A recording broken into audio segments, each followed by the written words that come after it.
Hi, I'm Matt Grimes with East to West Della Terra Division. We're here at the AT&T Stadium in Dallas, Texas at the Funtown RV Party.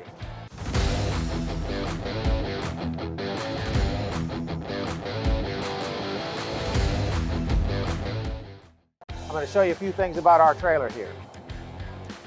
We have a gas electric hot water heater. Big deal. You got a place to put your TV, and there is a backer here if you want to put a TV out here.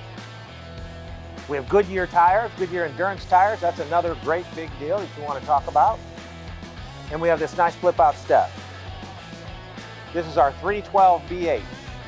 This one comes with an outside kitchen. That's an option. All right, now we're on the inside of our 312BH. All right, we have all kinds of things in here that we can talk about. First thing I like to talk about is that we have a laminated beam up here. Most of your manufacturers use a 2x6, and what happens is that 2x6 gets wet and swells up, and then the slide out will rub on that and you'll burn out your motor. So what we did at East to West is we put a laminated beam up here, 2 laminated beams down on the side for support, and that beam goes 3 foot that way and 3 foot that way to guarantee that this opening will always be square. So whenever you push that button for the slide out, it's going to go in and out easily.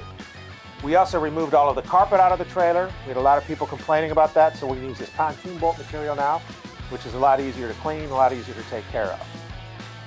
All right, one of the things I like to point out about Della Terra is the plugs. There's plugs there, there's plugs under the dinette, there's plugs everywhere. Plugs on both sides of the bed, USBs on both sides of the bed.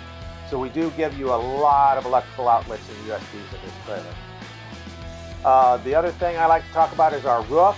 We're 12 inches on center on our roof. Where we have a trussed roof, where you have one truss, we double it. So it's 12 inches on center, double trussed roof, so that you can walk. It's rated for 500 pounds on our roof.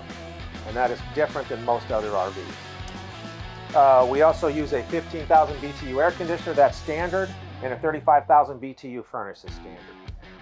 Another thing that we do is on our power converter, there's a switch in that power converter that if you want to switch to lithium batteries, you just switch that switch and you put on lithium batteries.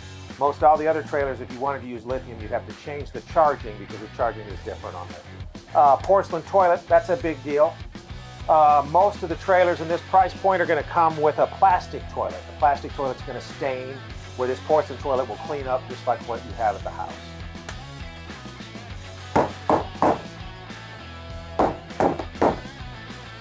Heavy duty 3-inch interior walls. When you're in another trailer, do not bang on the trailer like that because your fist might go through it. The other thing I like to point out about this particular trailer is all the counter space that you get in the bathroom. Most of your campers, you're not going to get a lot of counter space like that. A residential shower, that's a big deal. Motion sensor light here in the bathroom, so when you get up at night, it'll come on. And then there's a fireplace, which is standard too. And also, the underbelly of this trailer is completely enclosed and heated. So if you are winter camping, all you got to do is turn on the furnace and you're blowing hot air down. King bed here. Another thing I like to point out is USBs and plugs on both sides of the bed. And then the compartment up there at the top is for a CPAP machine, if somebody has a CPAP machine. I think that's about it. Thanks for watching my video. Thanks again.